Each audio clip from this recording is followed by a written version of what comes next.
and welcome back to Balancing Unhinged with Amber Shah. I am the Shah of Saint Augustine, and I'm balancing my unhinged. But today, we're going to be climbing new heights with my friend Liesel, who is over at Liesel. Give me your introduction. You work at... So I am a financial planner with Gratium Wealth Planning, a private practice of Ameriprise Financial. And I also have a background in, I just love working out. So I've done some 14ers, some mountain climbing, some triathlons, yoga, you name it, I've probably done it. I just hate the heat. So you won't find me in the summer outside. But other than that, I pretty much will do anything fitness related. Totally. So I met her at a networking event a couple of weeks ago.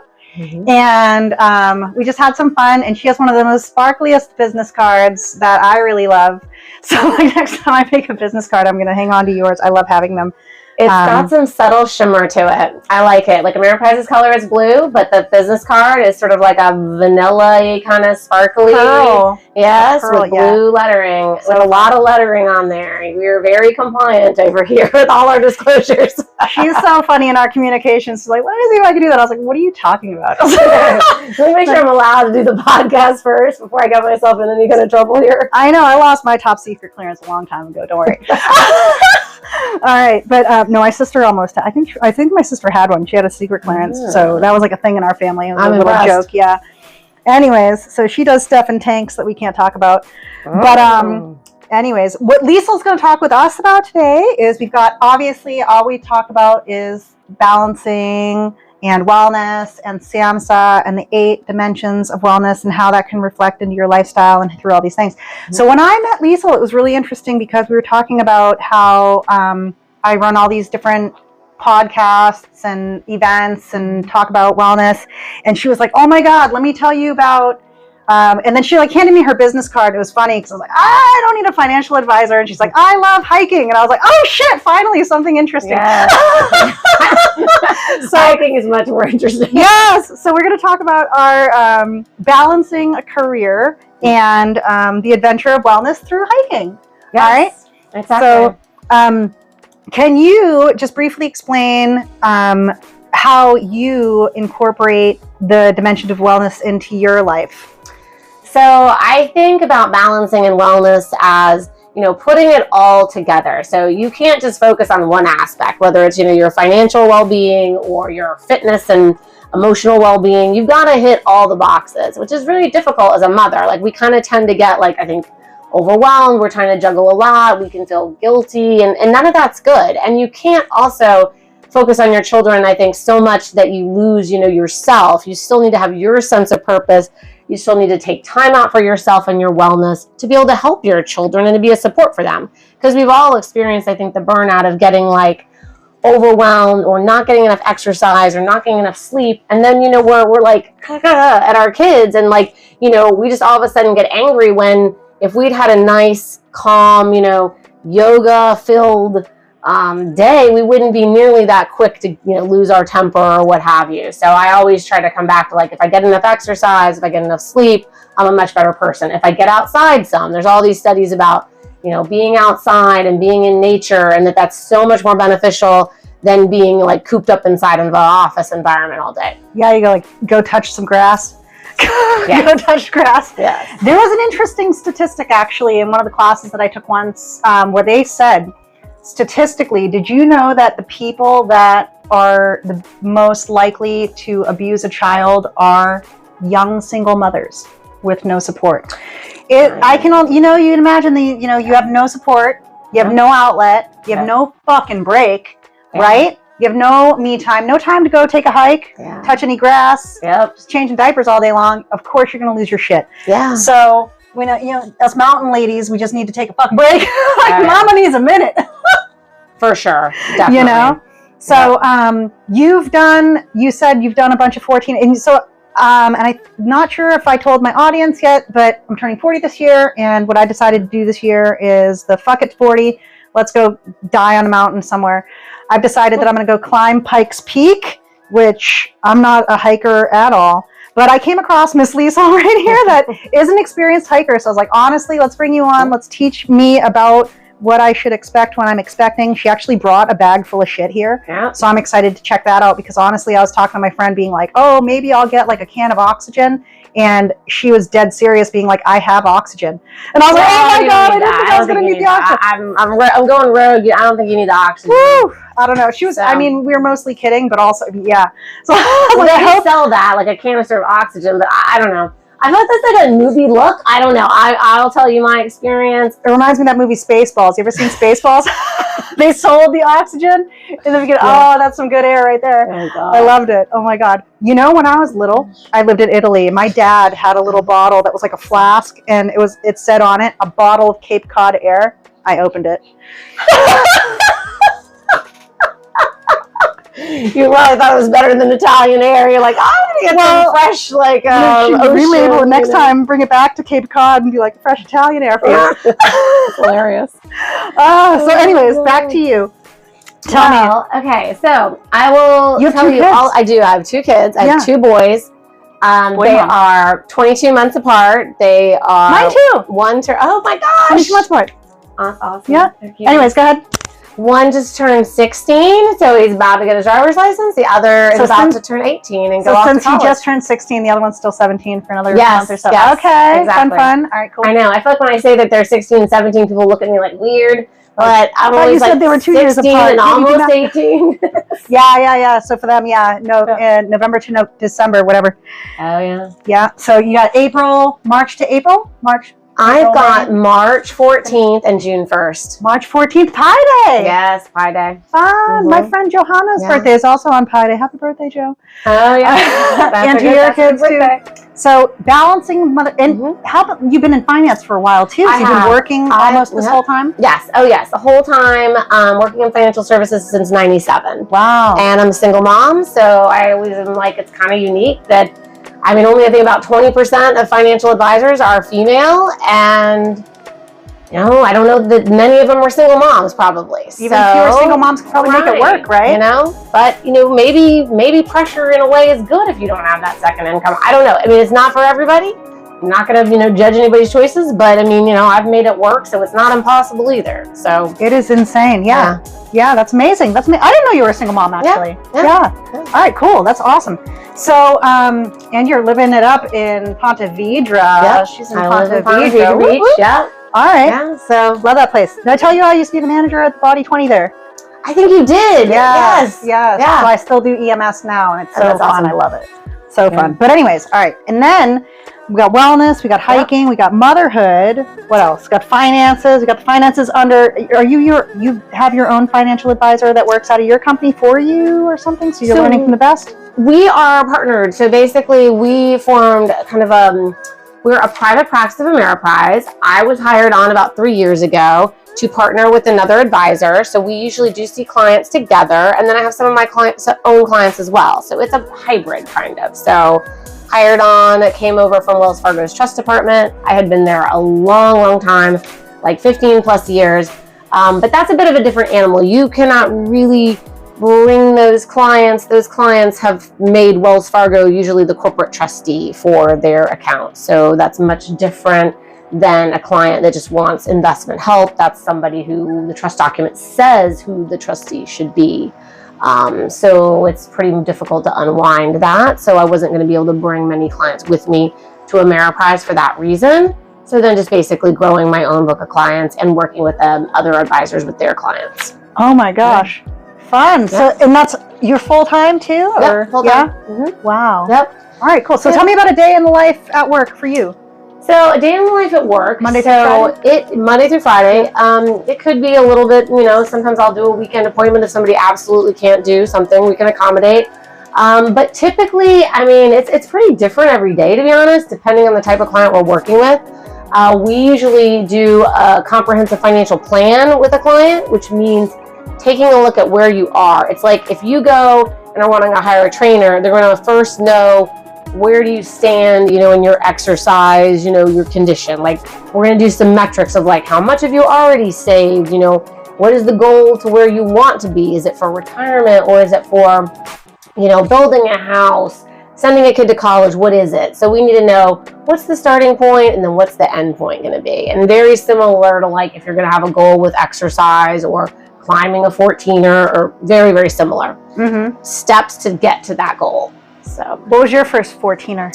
So I did Mount Whitney, which is in California. So it happens to be the highest peak in the contiguous states. But the reason that the 14ers are, I think, so much more well-known in Colorado and like Pikes Peak. Hold on a second.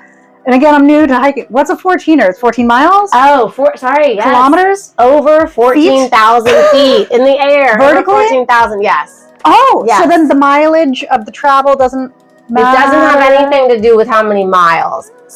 You could get to some 14,000 peaks in, could be 14 miles. I was getting scared. I was like, I don't know if I could do 14 miles in a day. 5 miles. It could be whatever. So some of them are better. I mean, some of them are more difficult than others. I think that the commonality would be you might experience some symptoms of, I don't want to really say altitude sickness, but you know, some people don't handle being at altitude as well as others.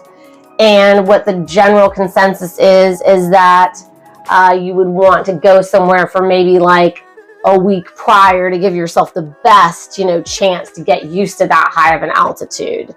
It just can affect people differently. I mean, it really can depend on the day. It can depend on your fitness, how hydrated you are, a lot of things. But like if you have altitude sickness, a lot of things are like you'll feel dizzy, tired, have a headache. It can be very severe, but usually when we're talking about severe, like to give you point of reference, I don't have my number exactly right, but I think Mount Everest is like double the height of Mount Whitney and double the height of Pikes Peak. I think it's like 27.5 or something. Right. So it is like when you hear about people, having lung edema and all that, that is like from 5,000, 26,000, like at 14,000. It's like jumping out of a plane. Something bad happened. It's possible, but I didn't have any symptoms of altitude sickness during Mount Whitney. Very nice. So, and that was your very first time? Yep. Yeah. I went out about a week before. For it? I did. So there's a lot of things to prepare. Like I would say the first thing is just research what to expect because all of them are different. Some of them have trails that are easier. Like what I did in Mount Whitney, I did the just general, I think it's called Mountaineer's Route. It's a trail, basically. It is not the one that is like the climber's route where you need ropes, helmets. Okay. I was going to ask you if you do like that. So did not do that. I did one that's basically like a hike, but however, when you get towards the top, they call that more of a scramble. Like you wouldn't just be walking because there's like granite boulders. So you're more stepping on granite, and then, you might have hiking poles, and you might also have to put your hands down because like if you slip on granite, it's very sharp. It will cut you just basically like it's a knife. And in California, all the top peaks are made out of granite. Like the reason that I have this hat here, I'll show you. So I don't know. I don't think Pikes Peak is maybe as jagged at the top, but this is not what Mount Whitney looks like. It is very jagged, sheer granite at the top. It's almost like sparkly. Yeah. So it's like spikes. It's very distinctive in its look, but that's what it looks like. If you're down on the mountain, that is what it looks like. Oh. And then when you're up there, that feels like more like gigantic chunky boulders, but like creating that peak as they're all stacked on top of each other. Mm-hmm. It looks like stacked granite boulders, if that makes sense. So like slippery when wet? Slippery when wet, yes. Very special slippery shoes? When wet. I use like a Solomon. This is like a trail running shoe. Okay. I would usually think a trail running shoe over like a boot. What about my softball cleats? Should I just get trail running shoes? Trail running shoes. Okay. Trail running shoes. So Solomon, Columbia. What other brands do you have for shoes? Gosh, Merrill, I think I heard I mean, even like people usually say trail runners on something like that more than like a hiking boot. I think like a hiking boot is better if you're carrying a pack. Okay. They usually say if you're going to do, so I was just doing the day hike where I was going to be up and back in the day, and it was 22 miles round trip. Oof. So 11 up, 11 down. But the plan is you're not spending the night on the mountain. Some people do it where they camp and they decide we're going to only go so far, we're to make camp, and they have bigger packs. And if you were doing that, I think it might be more advisable to have something up towards your ankle. I mean, it depends on how your ankle strength is or whatever, but like They always say, I've heard, like a hiking boot is more for when you're carrying weight on you. I didn't carry really any weight. But honestly, the way that you say it like that, I might need some boots though, because I sprained my ankles like a lot. So, and my knee hurts just thinking about it. So this is a little Lululemon backpack style thing. Like I would use, right. I would also, hydration is so important. I would make it easy to hydrate, meaning have something that you can just grab, like the straw in a Camelback or the straw in this water bottle.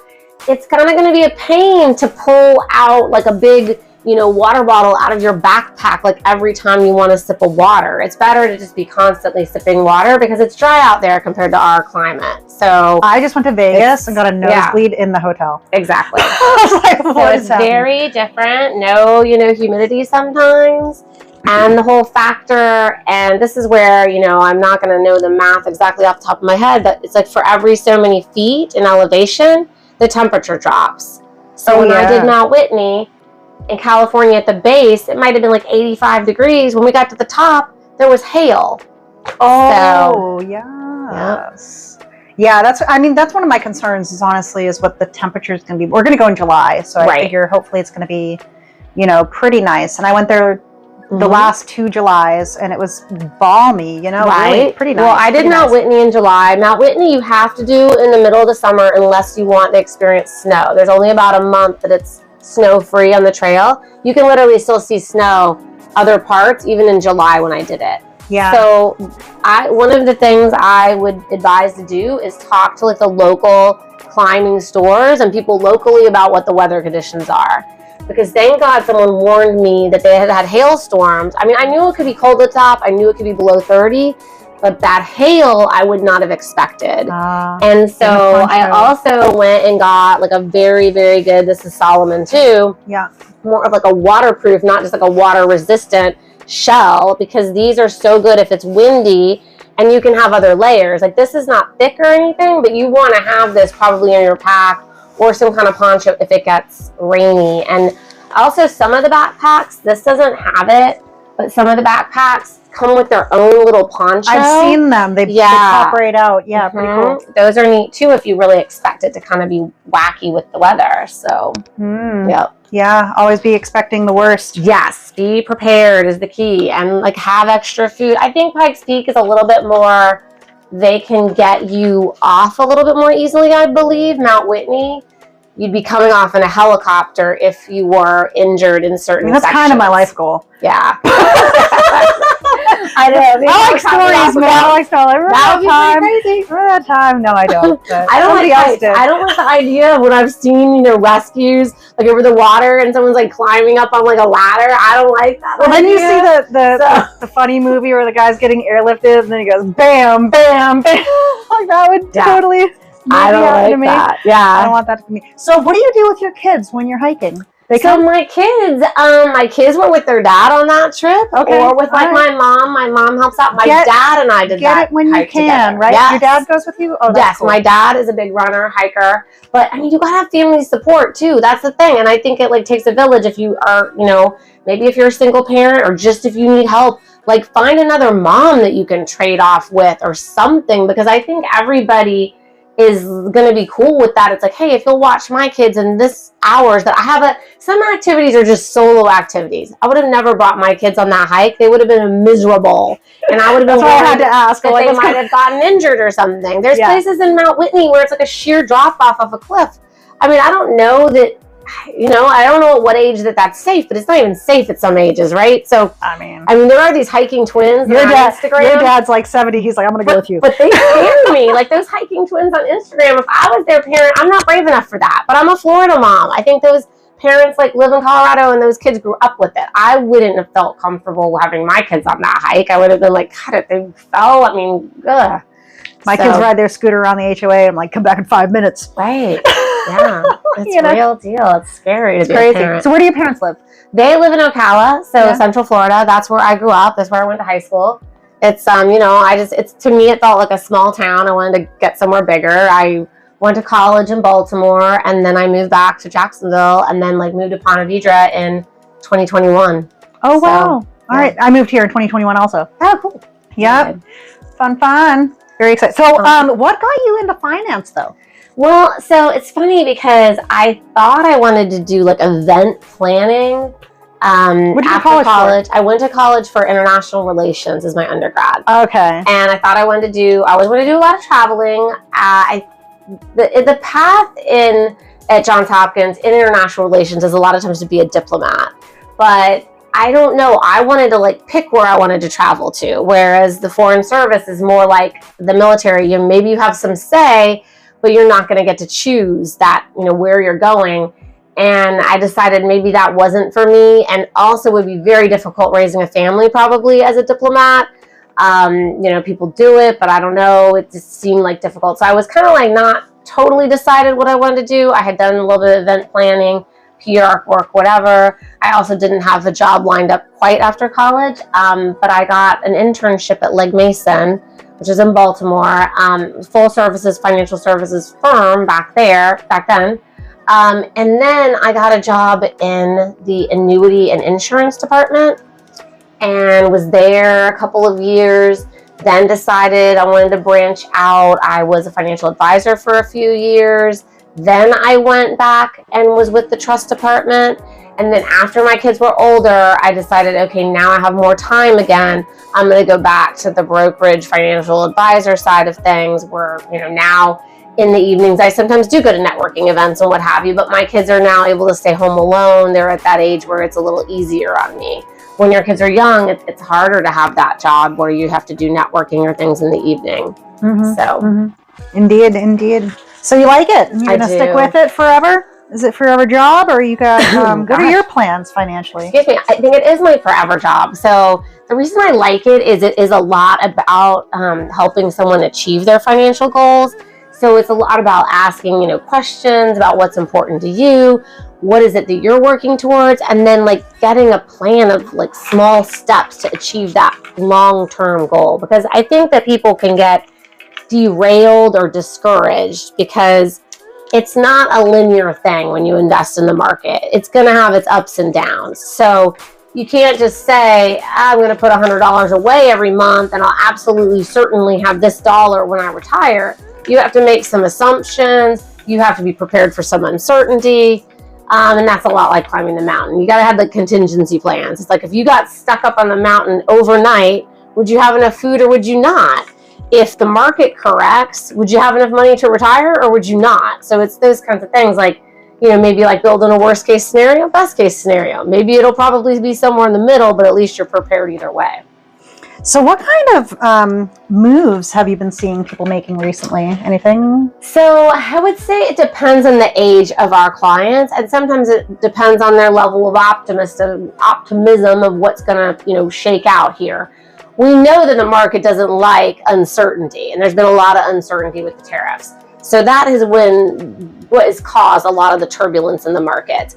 But the other thing is it's about the time horizon. So a lot of our younger clients are saying, hey, this is a buying opportunity. This is when I'm going to add more money to my account because I'm adding when maybe the market is lower. I'm buying on sale. You want to buy low, sell high. That's always the concept. But for our older investors or people that are closer to retirement or closer to needing the money for a certain goal, maybe they're building a vacation home or they're retiring, or it's to have gifting money to their children, maybe we positioned that piece of their portfolio more conservative. So we have a lot of different types of investments we offer. We can do things more conservative when the time horizon is shorter, or that's what the client wants. They just don't feel comfortable exposed to the stock market. We have more conservative offerings. If we have younger people, longer time horizon clients, they maybe have more market exposure. Or maybe there's certain, segments of the market that we see as more like evergreen, if you will, like based on trends in the economy. Like people are living longer. So, does that mean that healthcare companies are probably going to do better? Pharmaceutical companies probably going to do better? I would hope so. But, you never know. We're trying to pick what's right for our individual client, but watching the trends. Ameriprise has a lot of great economists that, we can follow what their guidance is. Look to that, so we're not alone in that. But it really does depend on the unique circumstances of our client. Not everybody is the same. Not everybody wants the same goal, and not everybody has the same risk tolerance. Some people are going to be calling us and saying, oh my gosh, what's happening? Some people will be like, oh, I hardly looked at my statements. I'm all good. So you've got all kinds of personalities out there. Mm-hmm. Mm-hmm. So how would you say you kind of tie in your scheduling with overall wellness and in the social aspect with everything that's going on in your life? So I really am not a morning person, but I've always felt like it got me started for my day, and I just hit the ground running, had a lot more optimism about what was happening to me if I got a workout in first thing. So I like that. It's not for everybody, but I try to mostly work out in the morning so that it happens no matter what. Because were you telling me you wake up at 5? Ish. Yeah. I wake up at 5:45 and I'm like, ugh, 5. I know. It was really funny. Part of what almost got me on this habit is I moved to Ponte Vedra and I had a child in middle school and then one in high school. And so the middle schools start very, very early. I think they had to get the bus at something like 5:40. I think that was when they were getting the bus. It was something crazy. The one here comes at 6:30. Yeah, crazy. It was this craziness. And so we had to get up so early, but there was this gap in between. And so I would try to go for a run in between. And I would try to make sure I was like, quick, get one on the bus. The other one is maybe, just getting up or whatever. He's okay for a little bit. I do a quick run and then I come back, make sure he's up and on the way. But I just feel like at the end of the day, my energy level is lower. I can kind of stay up, but when I say stay up at the end of the day, it's like stay up to like maybe watch TV or just unwind. For me, if I work out at the end of the day, then I can't fall asleep. To me, working out is like stronger than coffee. Like I wouldn't be able to fall asleep if I worked out at the end of the day, but unless it was a very, very slow paced activity.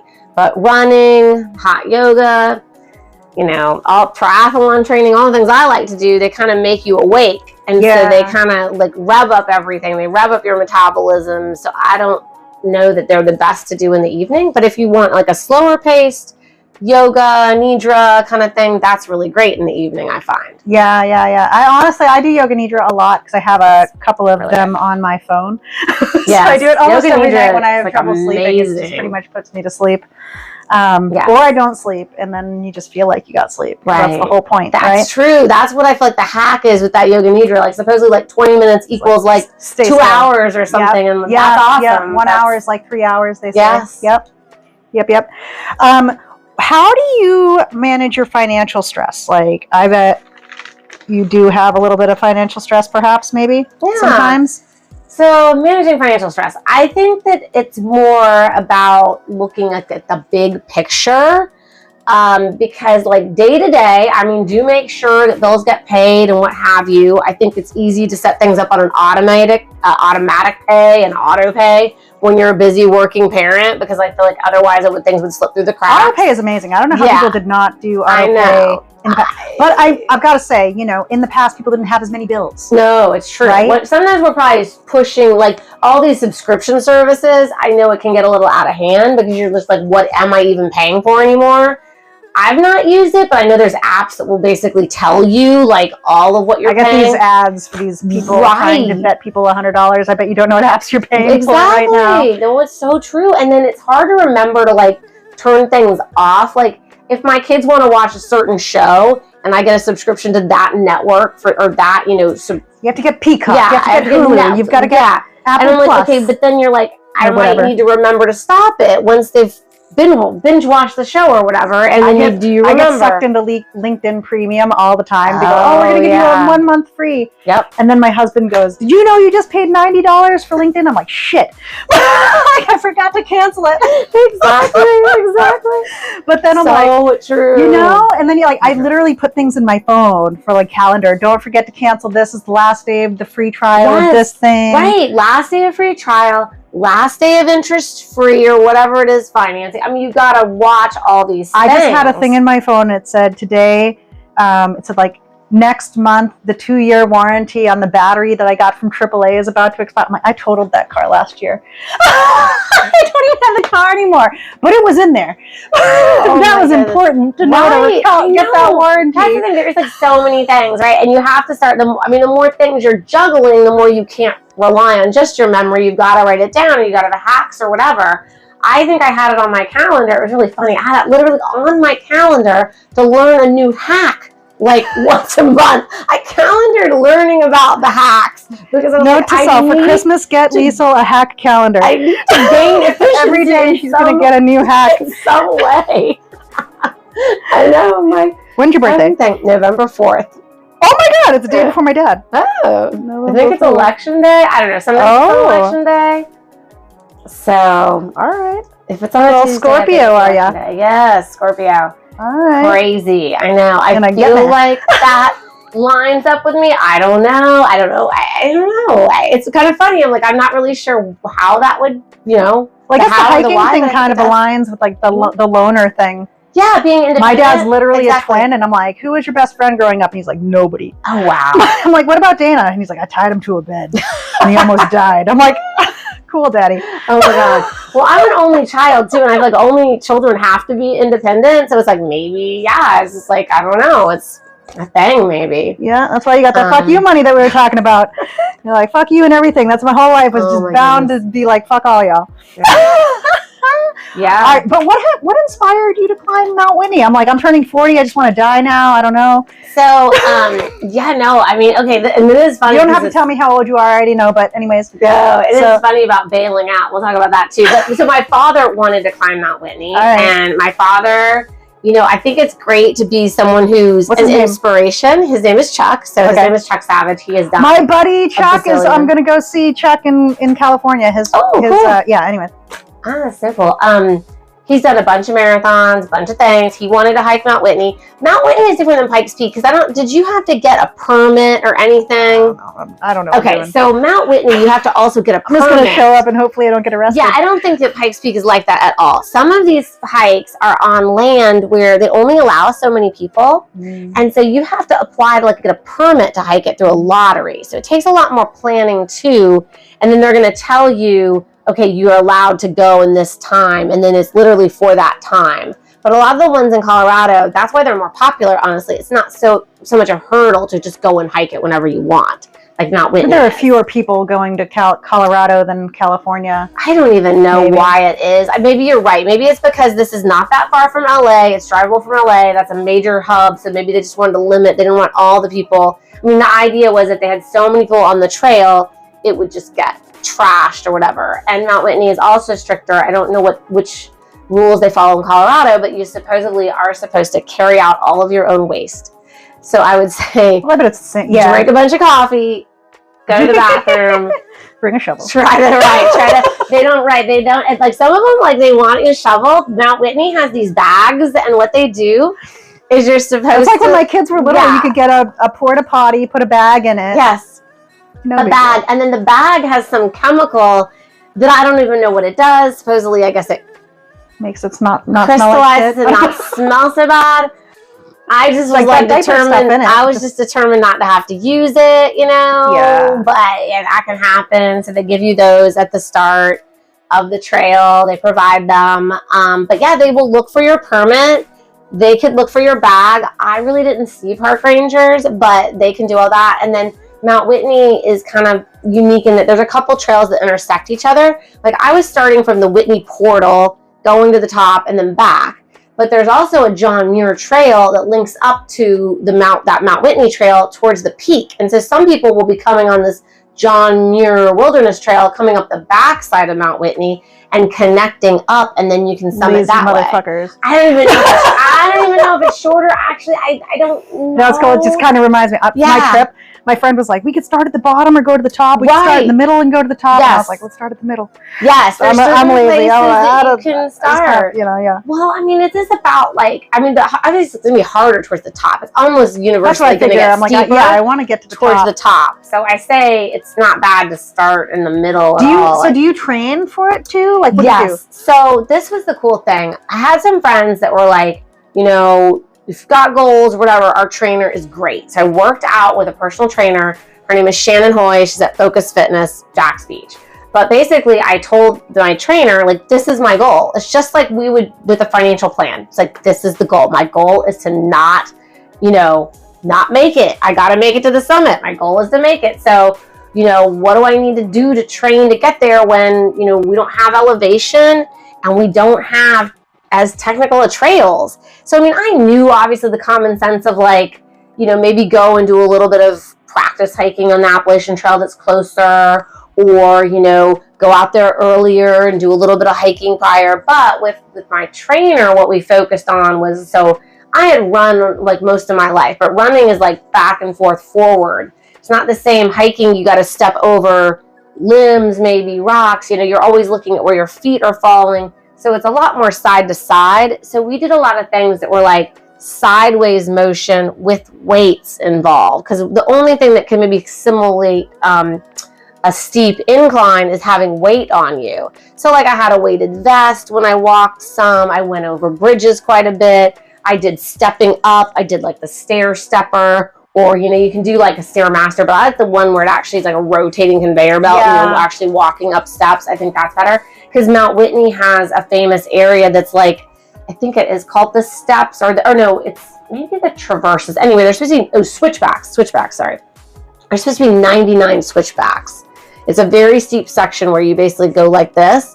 Instead of going straight up, it's like that like way. a Ninja Warrior course. Yes, and I don't know, Pikes Peak might have a section like that too. Yeah. Mount Whitney also has a section called the ledges, where there's literally like, for people in the snow, there's like a wire, you know, so that you can't fall off of the side. So you can hold on to the wire? Yeah, you can hold on to the wire. I think it was a little bit high to hold on to the wire when we were there because of like the way there's no snowpack. But when there's snowpack, you can hold on to the wire and kind of be hiking up. Then there's also a section at the towards the very top where it's very steep. It's like you're kind of coming around the backside and you look down and it's just a teeny narrow trail and then you would be down.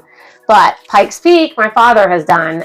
If you're doing the same section that he did for like he did the marathon, he said that the trail is all very, very nice. Like maybe in sections narrow, so like if you're passing someone, they could slow you down a little bit, but not as much sections like Whitney has where you can be really scared where it's such a steep drop off. Mount Whitney has a few scary sections if you don't like heights. You don't even want to look that direction. You just look at the wall. Yeah, I'm just like look at the wall. Yeah, just the mountain is like a wall. Just hug the wall. I went to the Garden of Gods last year, and there was like just a random like big rock, and it had a step up like right about up here, just only a few feet up, and there was like a ledge, and I just like stepped up on the ledge and like climbed on the thing. I was like, somebody take a picture of me like this. It like looked like I'm on a weird ledge. I'm just like 3 feet up. It's crazy, right? I think being from Florida, I could get like a sense of like, oh my God, this feels very uncomfortable because we just are not used to looking down a sheer incline like that. I've got to say, I just went to Virginia with my friend and just driving around, I'm like, oh, look at all like the mountains and stuff like that. It was just cool.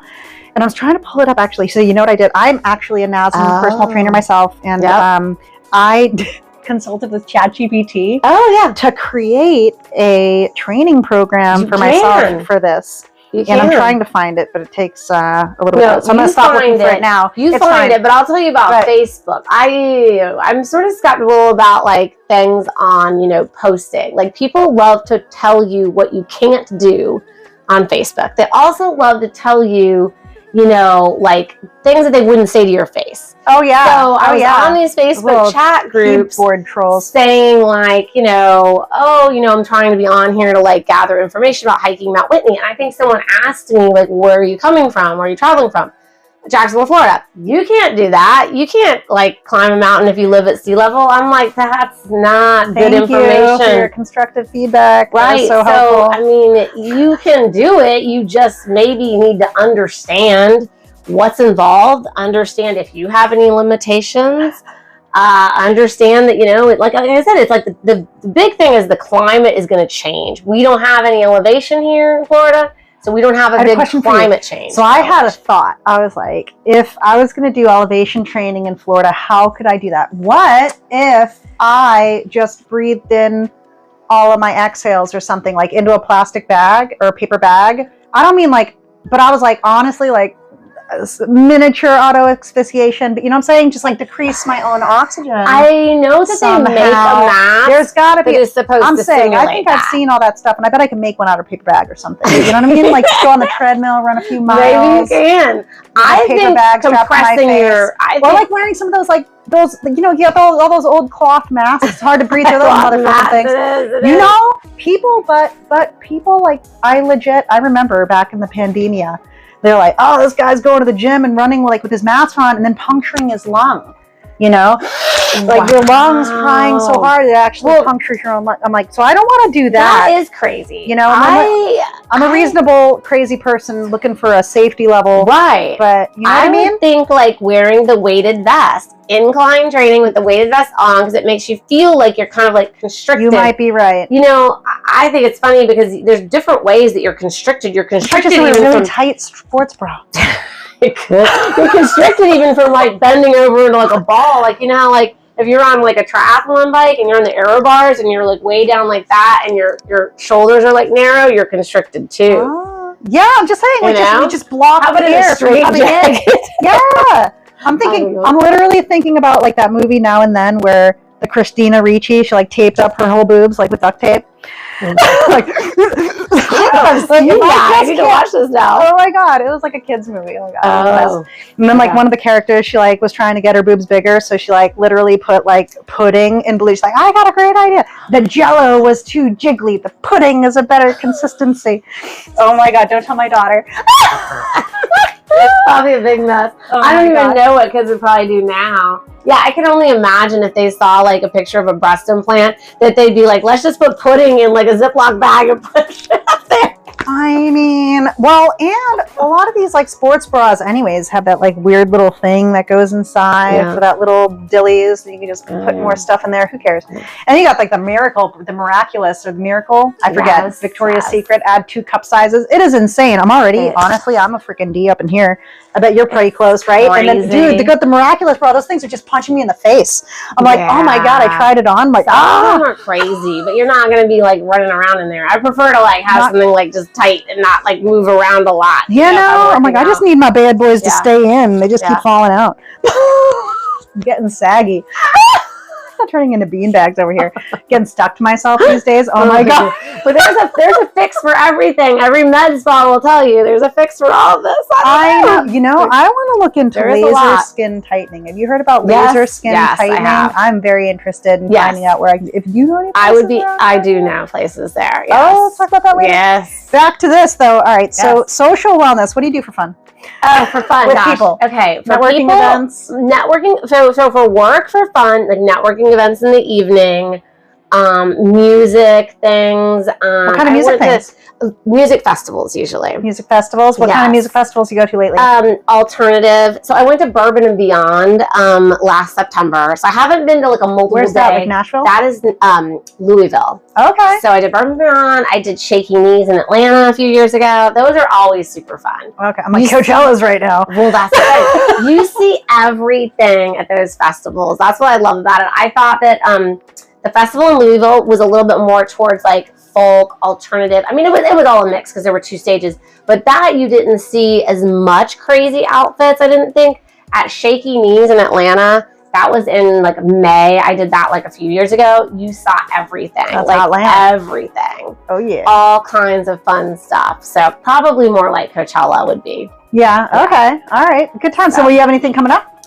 I think that actually I just have some concerts maybe at the amphitheater. I think that Sing Out Loud that's so popular. Like I did that a year ago. It's September. Okay. I think that I have a conflict with that, but that's a super fun one. That has really, really good bands in it. That's usually folk, kind of alternative too. But the year I saw it, it was like Mumford & Sons, Maggie Rogers. It was like a really good mix. I mean, it's a really good mix this year too, but I think I can't make it this year. Just probably do some concerts at St. Augustine Amphitheater. Fun. I'm excited that Weird Al Yankovic is coming to the Amp, and I'm a giant dweeb, so I love that. Will be hilarious. I hope it's hilarious. And when is that? I think it's the weekend of my anniversary, which Ooh, is that makes something it good. around the 20th of September. That would make a good fun thing. That's very close to pricing out loud then. Maybe. That time of the year for sure. Yeah, maybe it's on the 20th because there's definitely a lot of stuff going on this time of year. Tons of things. So good, so good. Yeah, I post stuff on all the time. They had just I went to the Florida Man games. Oh, dude, that is so fun. It's kind of like a wrestling thing. Did you go? I did want to go. No, I didn't make it, but I did see that posted and thought that would be pretty funny. Watch my video. I made a video of it. This year was the second year, and I made one last year too because I went last year. But this year, I don't know how, but they like let me in. To like the whole ring area, the arena area.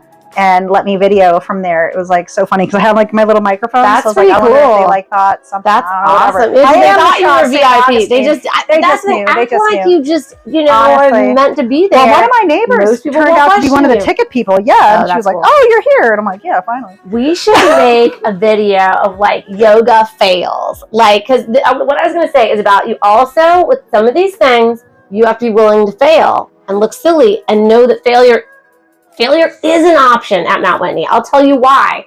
You don't want to be completely unsafe. There are times when you're going up to the top of the mountain and it could be a lightning storm. At some point, you need to call it.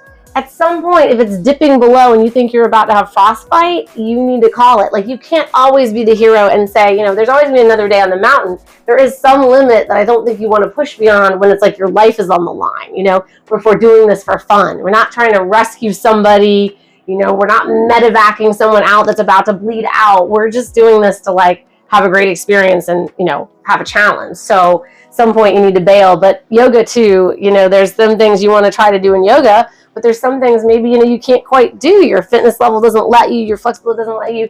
You need to, you try and push the envelope. You need to have a point of like, well, maybe that wasn't for me, or maybe that wasn't for me that day. And that was one of the only things that gave me some level of stress of Mount Whitney because I knew that could happen. I knew that we had permits for only one day, and if that day wasn't a good day, if the weather was terrible or somebody got sick or whatever, we might not succeed, So I felt really fortunate that I made it to the summit because a lot of things were going wrong. It was actually starting to get a little bit dicey weather-wise.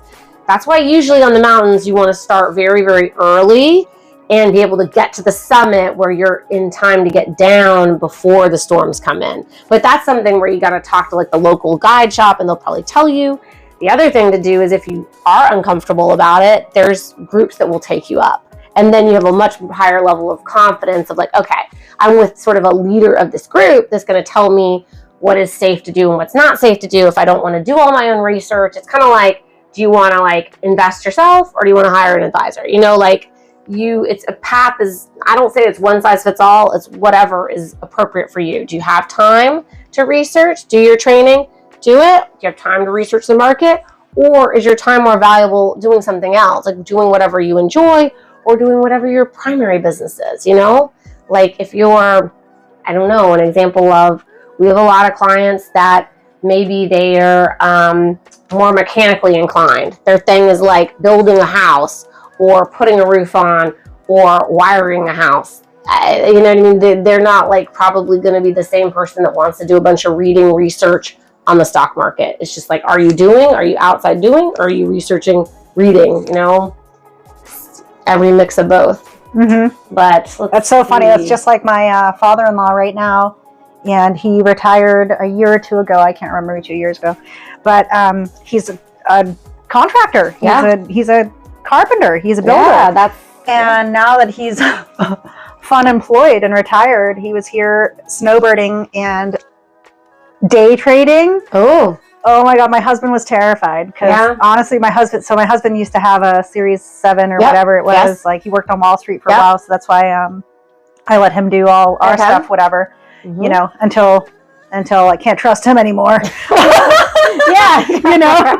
We've had a lot of people that have like hired us because there was a mess up and it kind of put a stress on the relationship that there's a blame game sometimes. If you hire an impartial party, there's not that blame game of husband and wife saying, oh, you messed me up or whatever can happen. You made me think of something else and now I'm like, oh gosh, maybe it was about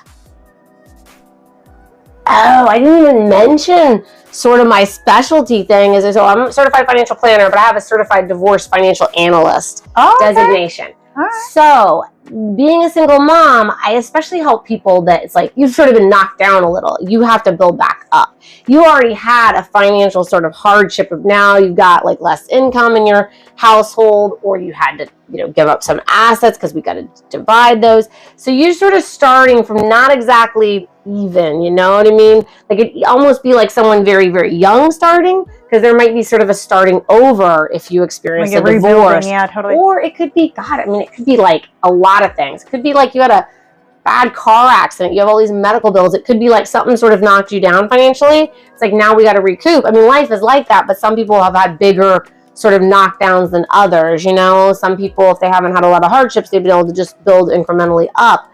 But the divorce or something unexpected really can throw a wrench in that. So you just never know what's going to happen. And then you kind of got to obviously, if you got to get back to even, you got to maybe work a little extra hard. You got to bring more money in, save more. It's like whatever the goal is, if we had a setback, we might have to work harder, or we might have to adjust our goals. We could adjust them by retiring later. That's the beauty of when we plan with somebody, we use software to kind of make those estimations. And that's kind of how we arrive at advising them of what they need to do to get to that goal. Yeah. I think one thing that you said earlier, I really liked it. You said, you have another day on the mountain or something. This isn't the other. Yes, there's always another day. There's always another day on the mountain. The mountain's always going to be there. I like that. That's a really good meditation. Sometimes need to let it go and decide, today wasn't the day for this. Maybe you wake up and just feel cruddy.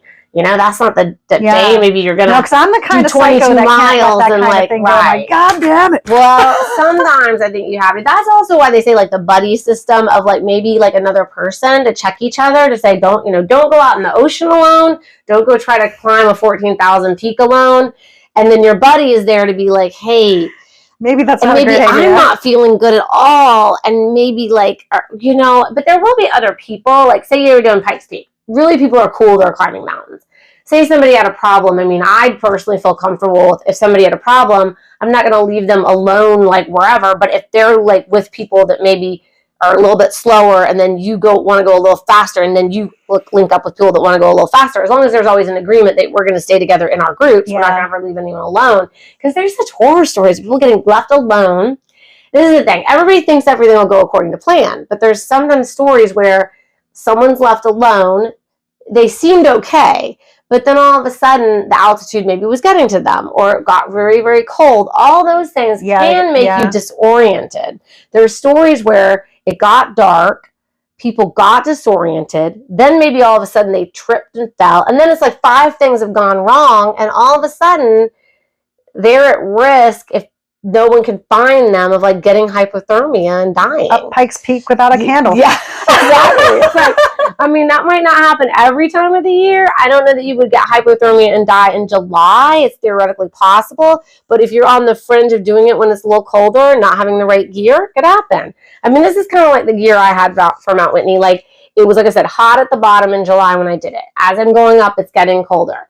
You dress in layers. I think I had something underneath this, but you also don't want sun exposure. So you usually want a hooded shirt with long sleeves, something that you would be fishing in Florida, or at the beach on if you don't want to get skin cancer. Something like a shirt like that, a sun shirt. And long sleeves, I think, and pants if it's got granite. I don't know if Pikes Peak is granite at the top, but if it's granite, it will cut you. So it's better to not have much skin exposed. Better to have a hat. Better to have lots of But these aren't granite-proof pants. No. Okay, all right. I just mean you'll get, this might, the granite could probably rip the pant, but at least it wouldn't be totally cutting into your skin. There'd be a little bit of a layer of protection. Yeah. You gotta have a first aid kit. You gotta have a whistle. You gotta have actually, you really should have an insulated blanket. Those blankets that they'll give you after a race. Right? Yes. Space blanket. So that would be if dire thing happened, you were out there overnight. And like I said, Pikes Peak, I think cars can get closer to the summit, I believe, versus Mount Whitney. A car probably can't get past hardly anything on Mount Whitney. And when we start at the portal and you're 11 miles up, cars aren't going back even much of the trail at all. And then the higher sections, you'd have to get a helicopter. Wow. But like, I don't even know. There might be some sections where emergency vehicles could get in, but that's way on the lower. So how many times have you done Mount Whitney? I've just done it the one time. Just one time? Okay. Yep. So what were the other ones then? So I've really just done trails, like I've done a 50-kilometer trail race in West Virginia. I've hiked sections of the Appalachian Trail. That's the only 14,000 peak I've summited. All right. But have a lot of other, experience doing marathons. So that distance, the 22 miles of Mount Whitney, way, way hard. I mean, that took me like all day and then some.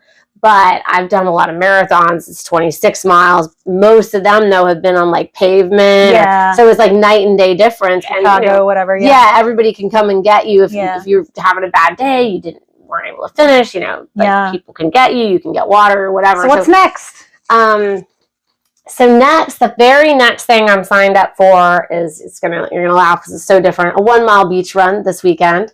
To benefit running on the beach is hard, man. I was just thinking about like preparing. I was going to do some. I'm going to do some training by walking like 3 miles on the beach. It's going to feel like 1 mile beach run, chemo noir, swim, run, and done. A little not quite a triathlon. It's just swimming and running in beach walk. Yeah. So everything that I've got lined up right now is local in Florida, drivable too.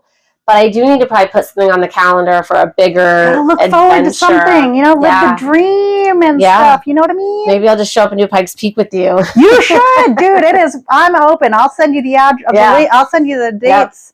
And if you want to show up, that's cool with me. We have to wrap it up. I got to go. Awesome. We're going to see you in the future. Yes. Maybe I'll have you on the Shah of Saint Augustine Wellness channel. That would be awesome. That would be fun. And then we could do some yoga fails. We should do yoga fails because I swear, there's always these crazy people showing off all their crazy yoga moves, but they fell a bunch of times. They just didn't post those online. I have a yoga swing in my garage. You didn't see it. It's not hooked up, but I got the things there. So that's a lot of fun. Okay. Everything. And I'm going to be doing my yoga birthday party on the June 21st. I actually just talked to my friend who is one of the managers at the Sunset Grill. We're going to do yoga and mimosas for birthday on June 21st. Where's Sunset Grill? So it's going to be right on the beach, St. Augustine Beach. There's the St. Augustine Art Gallery and Studio. And that's right at the pier. I was going to say, by the pier. Okay. Right at the pier. And then right across the street, there's Salt Life, Krabby's, and Sunset Grill. Oh, wait, no, sorry. She's a manager at Krabby's. You literally can hear Krabby's. You can literally hear Cafe 11 from the pier area. Yep. Yeah, that's down there too. So June 21st, goes into we have a birthday party. Well, I need to only do it in the morning and then get out of there by lunchtime so I can spend time with my family. Also, that makes a lot of sense. They might want cake and ice cream. They might want to hang out with me on my birthday. Open presents. They love acting like they're neglected. But it was a pleasure. We could go on and on forever. I told you. I said, honestly, look at this. Right. Seriously. So, oh my goodness. Yeah, I could talk a lot. I told you, if you know what to talk about, we just keep going. And she knows exactly all about the wellness. And I could stay here all day, but I got to go. But we'll see you later. Thank you for telling us all about how you're balancing all your unhinged, because it sounds like you have a lot of stuff going on. And I'd love to hear more about it. We're going to go get coffee some other time. Sounds great. Cafe 11. We're going to go meet up at Cafe 11 for something over there. Music and coffee. Yep, that'll be fun. All righty. Bye.